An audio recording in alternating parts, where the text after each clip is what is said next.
a tiger, and that trouble stretched above us longer than the sky. Then it was over.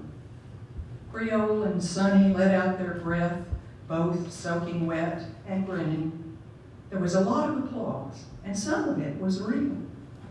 In the dark, the girl came by, and I asked her to take drinks to the bandstand. There was a long pause while they talked up there in the indigo light, and after a while, I saw the girl put a scotch and milk on top of the piano for Sonny. He didn't seem to notice her, but just before they started playing again, he sipped from it and looked toward me and nodded. Then he put it back on the top of the piano.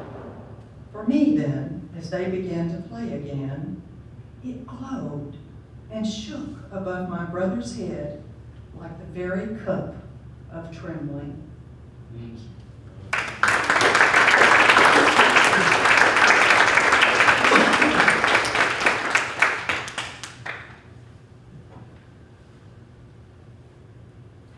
And now, Nikki Rosa, by the Artistic Director of the Renaissance Guild at the Carver Center, Professor Bill Lewis.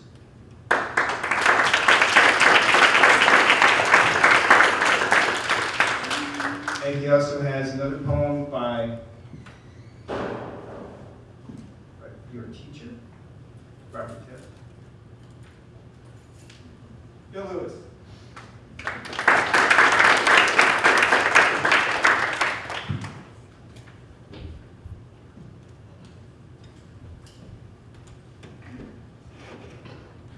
I'd like to read two poems. One stock, and another dream goes. And though you're poor, it isn't poverty that concerns you.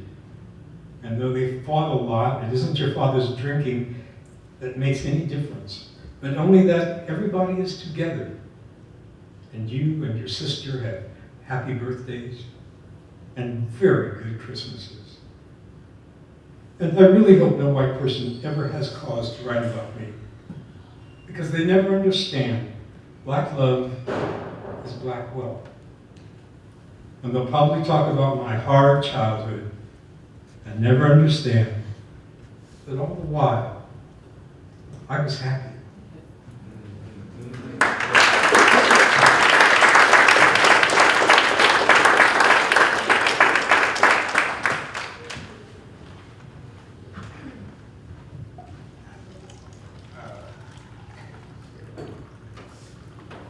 And now, Gwendolyn Brooks, as read by Maricela Guerrero.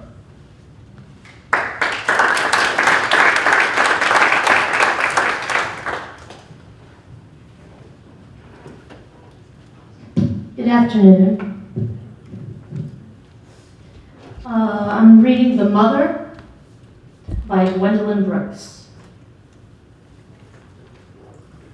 Abortions will not let you forget. You remember the children you got that you did not get. The damp, small popes with a little or no hair. The singers and workers that never handled the air. You will never neglect or beat them or silence or buy them with sweet. You will never wind up the sucking thumb or scuttle off ghosts that come. You will never leave them controlling your luscious sigh, return for a snack of them with gobbling mother eye.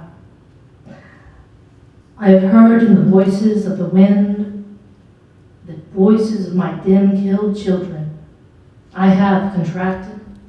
I have eased my dim dears at the breasts that they could never suck. I have said, sweets, if I sinned, if I seized your luck and your lives from your unfinished reach, if I stole your births and your names, your straight baby tears and your games, your stilted or lovely loves, your marriage's aches and your deaths, if I poisoned the beginning of your breaths, believe that even in my deliberateness I was not deliberate. Though, why should I whine with that the crime was other than mine, since anyhow you are dead. Or rather, instead, you were never made. But that too, I am afraid, is faulty. Oh, what shall I say? How is the truth to be said? You were born, you had body, you died. It is just that you never giggled or planned or cried. Believe me, I loved you all.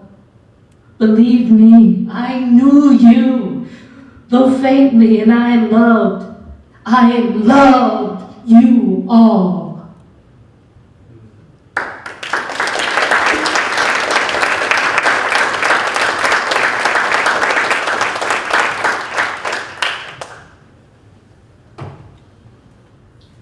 The author of the book of poetry, If I Go Missing, is here.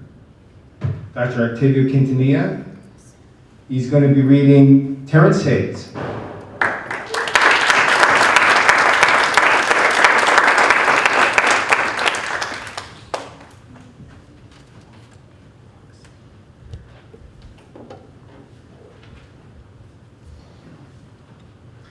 Hi,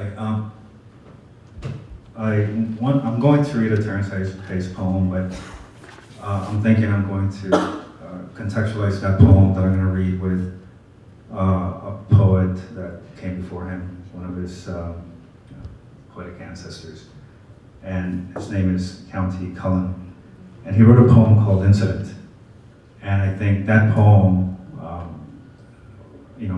becomes an antecedent to the one I'm going to read by Terence Hayes.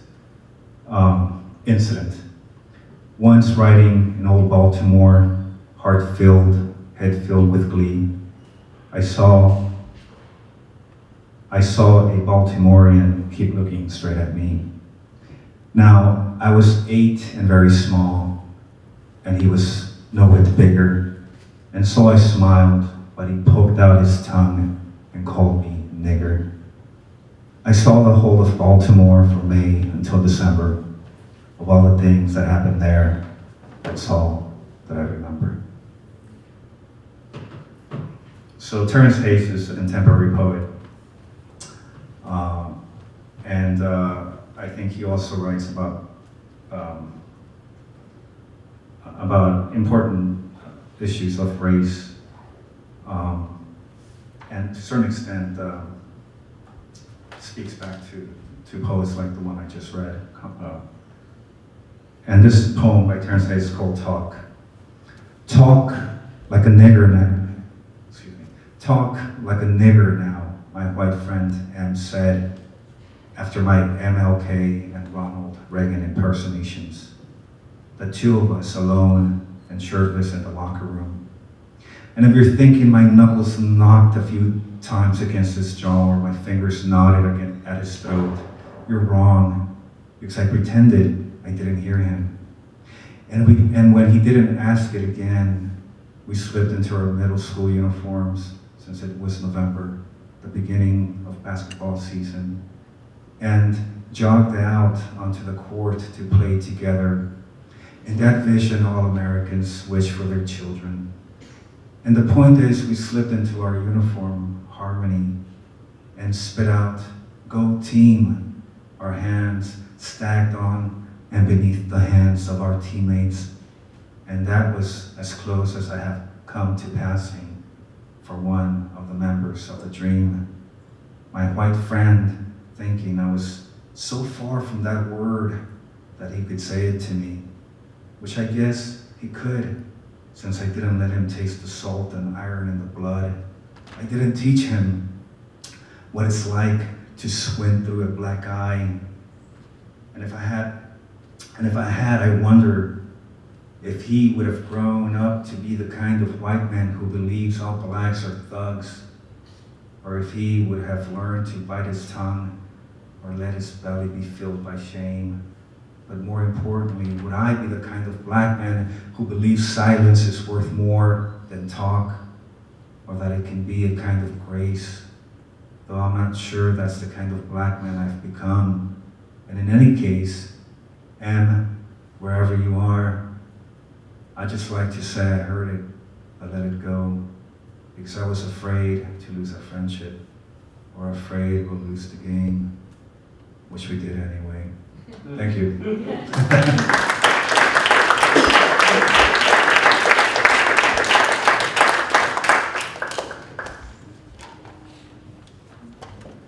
And now Audre Lorde, as read by Amelia Romo.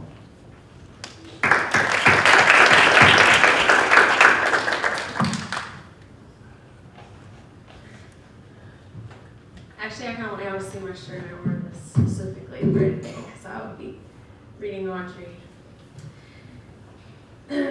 So this is A Woman Speaks by Audre Lorde. Moon marked and touched by sun, my magic is unwritten. But when the sea turns back, it will leave my shape behind. I seek no favor untouched by blood, unrelenting as the curse of love, permanent as my errors or my pride. I do not mix love with pity, nor hate with scorn. And if you would know me, look into the entrails of Uranus where the restless oceans pound. I do not dwell within my birth, nor my divinities, who am ageless and half-grown and still seeking. My sisters, witches and Dahomey, wear me inside their coiled cloths as our mother did, mourning. I have been woman for a long time. Beware my smile. I am treacherous with old magic and the noon's new fury with your wide futures promised. I am woman and not white.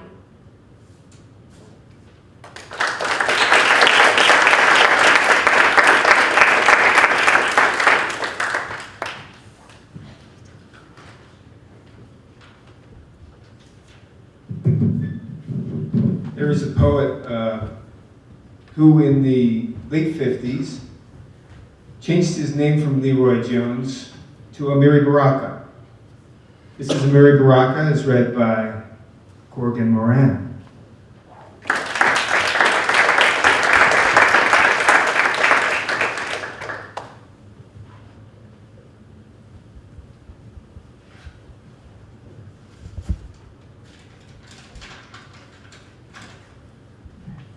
Preface to a 20-volume suicide note. Lately I've become accustomed to the ground that opened up and envelops me each time I go out to walk the dog, or the broad-edged, silly music the wind makes when I run for the bus. Things have come to that. And now, each night I count the stars, and each night I get the same number. And when they will not come, I count the holes they leave. Nobody sings anymore. And then, last night, I tiptoed up to my daughter's room and heard her talking to someone. And when I opened the door, there she was. There was no one there, only she on her knees, peeking into her own clasped hands.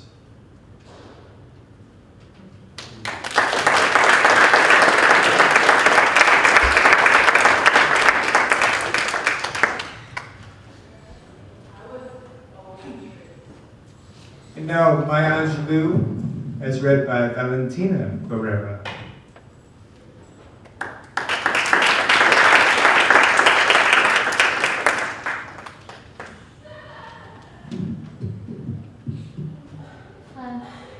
I am reading The Caged Bird Sings by Maya Angelou.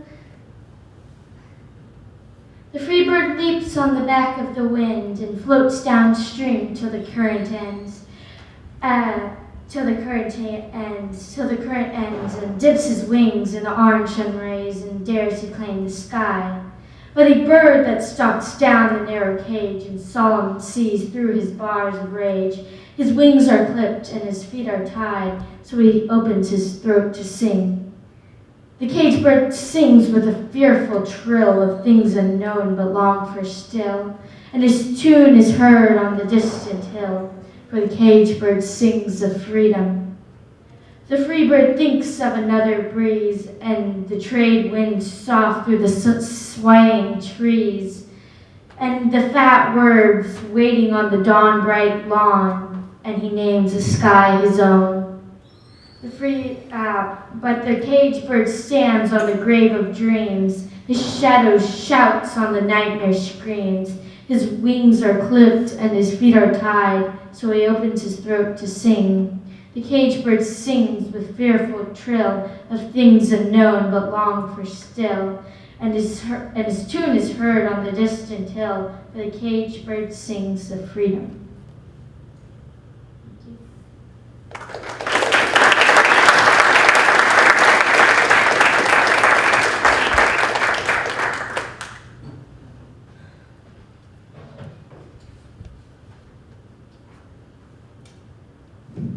I'm going to read from a poet that I was lucky enough to meet at Syracuse University during the anti-apartheid days. And I paid for his train ticket to come back to read at one of our protests. And among the poems that he read this. It's called Belly Song. And I must admit that the sea in you has sung to the sea in me. And I must admit that the sea in me has fallen in love with the sea in you, because you have made something out of the sea that nearly swallowed you. And this poem I give to you. This poem is a song I sing to you from the bottom of the sea in my belly. This poem is a song about feelings, about the bone of feeling, about the stone of feeling, and the feather of feeling. This poem is a death chant and a grave stone and a prayer for the dead, for young Jackie Robinson, a moving black warrior who walked among us with a side stride and heavy heels, moving through the blood and mud and dope of America. For Jackie, who was a song and a stone and a feather of feeling, now dead and gone in this month of love. This poem is a slivered feather and a sun god glinting, green hills breathing, river flowing, for Cheryl and David and their first kiss by the river, for Mark and Sue and a Sunday walk on her grandfather's farm, for Sammy and Marion, love rhythms, for Michael and Jean, love rhythms, and life. This poem is for me and the days that lay in the back of my mind when the sea rose up to swallow me and the streets I walked were lonely streets, were stone cold streets. This poem is for me and the nights when I wrapped my feelings in a sheet of ice and stared at the stars through iron bars and cried in the middle of my eyes. This poem is for me and my woman and the yesterdays when she opened to me like a flower, but I fell on her like a stone. And now, in my 40th year, I have come here to this house of feelings, to this singing sea, and I must admit that the sea in me has fallen in love with the sea in you, because the sea that now sings in you is the same sea that nearly swallowed you and me too.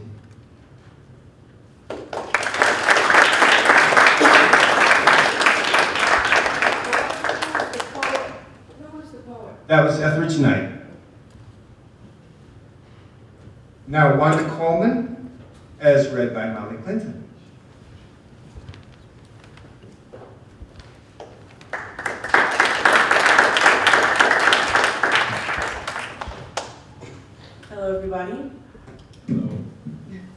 be reading Wanda, Why Aren't You Dead by Wanda Coleman. Wanda, when are you gonna wear your hair down? Wanda? That's a whore's name. Wanda, why ain't you rich? Wanda, you know no man in his right mind want a ready-made family. Why don't you lose weight? Wanda, why are you so angry? How come your feet are so goddamn big? Can't you afford to move out of this hellhole? If I were you, were you. Wanda, what is it like being black? I hear you don't like black men. Tell me you're AC/DC. Tell me you're a nympho. Tell me you're into chains. Wanda, I don't think you really mean that. You joking. Girl, you crazy. Wanda, what makes you so angry? Wanda, I think you need this. Wanda, you have no humor and you get too serious. Wanda, I didn't know I was hurting you. That was an accident. Wanda, I know what you're thinking. Wanda, I don't think they'll take that off of you. Wanda, why are you so angry? I'm sorry, I didn't remember that was so important to you. Wanda, you're always on the attack. Wanda, I wonder, why ain't you dead? Thank you.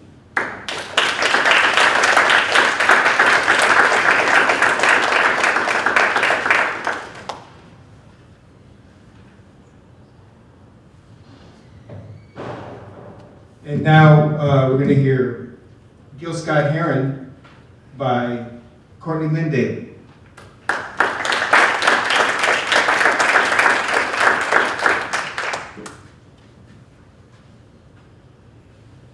How we doing, everybody? I'll be reading The Revolution Will Not Be Televised by Gil Scott Heron. You will not be able to stay home, brother. You will not be able to plug in, turn on, and pop out. You will not be able to lose yourself on Skag and skip out for beer during commercials because the revolution will not be televised.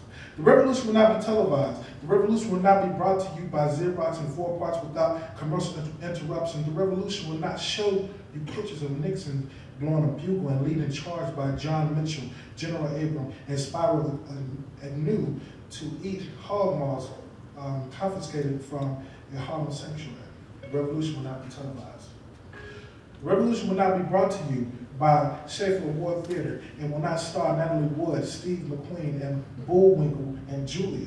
The revolution will not give your mouth sex appeal. The revolution will not get rid of the nubs. The revolution will not make you 5 pounds thinner because the revolution will not be televised.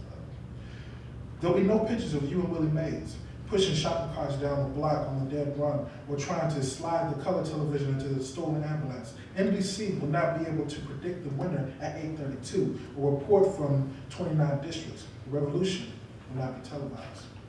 There will be no pigs shooting down brothers in instant replay. There will be no pigs shooting down brothers on instant replays. There will be no pictures of Whitney Young being run out of Harlem on a rail with a brand new process. There will be no slow motion or still life of Roy Wilkins strolling through Watts in a red, black, and green liberation jumpsuit that he made, that he had been saving for just the proper occasion.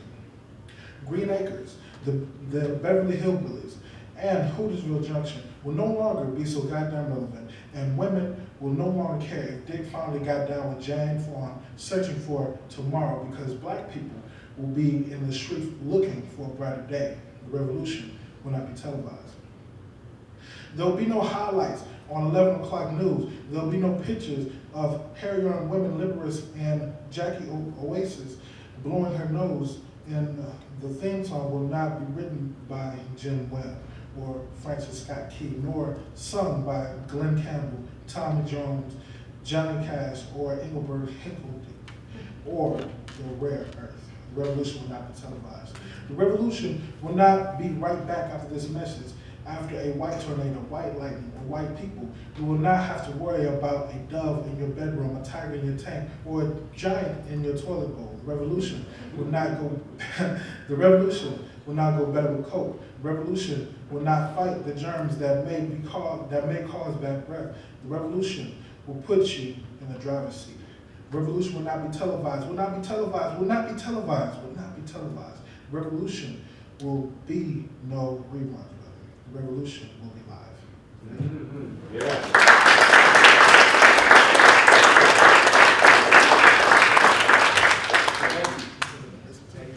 I'd like all the readers to come up for a second. We're going to do this.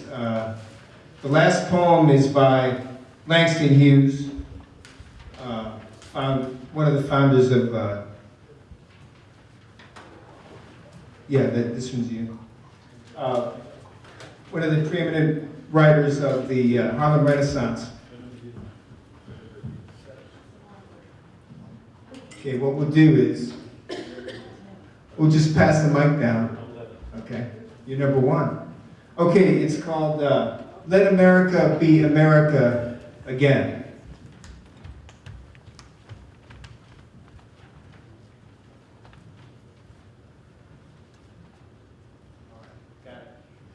Let America be America again. Let it be the dream it used to be. Let it be the pioneer on the plain, seeking a home where he himself is free. Let America be the dream the dreamers dreamed. Let it be that great strong land of love, where never kings connive nor tyrants scheme, that any man be crushed by one above. Oh, let my land be a land where liberty is crowned with no false patriotic wreath, but opportunity is real and life is free. Equality is in the air we breathe. There's never been equality for me, nor freedom in this homeland of the free. Say, who are you that mumbles in the dark? And who are you that draws your veil across our stars? I am the poor white man folded and pushed apart, and the Negro bearing slavery scars, and the red man driven from the land. I am the immigrant clunking the hope I seek, and finding only the same old stupid plan of a dog-eat-dog, of mighty crush the weak. I am the young man, full of strength and hope, tangled in that ancient, endless chain of profit, power, gain, of grab the land, of grab the gold, of grab the ways, of satisfying need, of work the men, of take the pay, of owning everything for one's own greed. I am the farmer, bondsman to the soil. I am the worker, sold to the machine. I am the Negro, servant to you all. I am the people, humble, hungry, mean.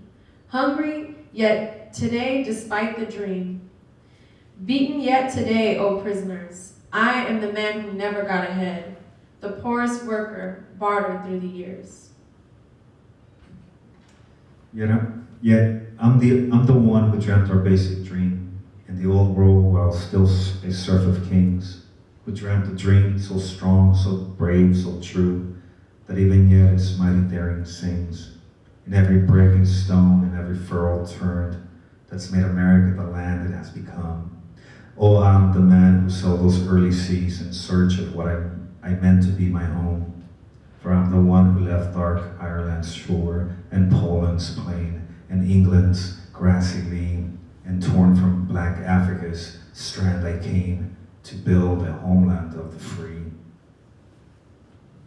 The free? Who said the free? Not me? Surely not me. The millions on relief today, the millions shut down when we strike, the millions who have nothing for our pay, for all the dreams we've dreamed, and all the songs we've sung, and all the hopes we've held, and all the flags we've hung, the millions who have nothing for our pay except the dream that's almost dead today. Oh, let America be America again, the land that never has been yet, and yet must be, the land where every man is free, the land that's mine, the poor man's, Indians, Negroes, me, who made America, whose sweat and blood, whose faith and pain, whose hand at the foundry, whose plow in the rain, must bring back our mighty dream again. Sure, call me any ugly name you choose. The steel of freedom does not stain. For those who live like leeches on the people's lives, we must take back our land again, America. Oh yes, I say it plain. America never was America to me. And yet I swear this oath, America will be. Out of the rack and ruin of our gangster death, the rape and rot of graft and stealth and lies, we, the people, must redeem the land, the mines, the plants, the rivers, the mountains, and the endless plain, all the stretches of these great green states, and make America again.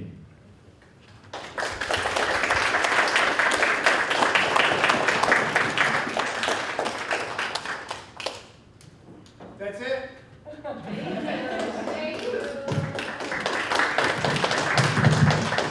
I'd like to thank Jackie Walter. I'd like to thank Emilia Romo. I'd like to thank Jessica Tafoya. I'd like to thank Living in the Hyphens for giving me the room. And I'd love to thank all the readers. And thank you. Thank you.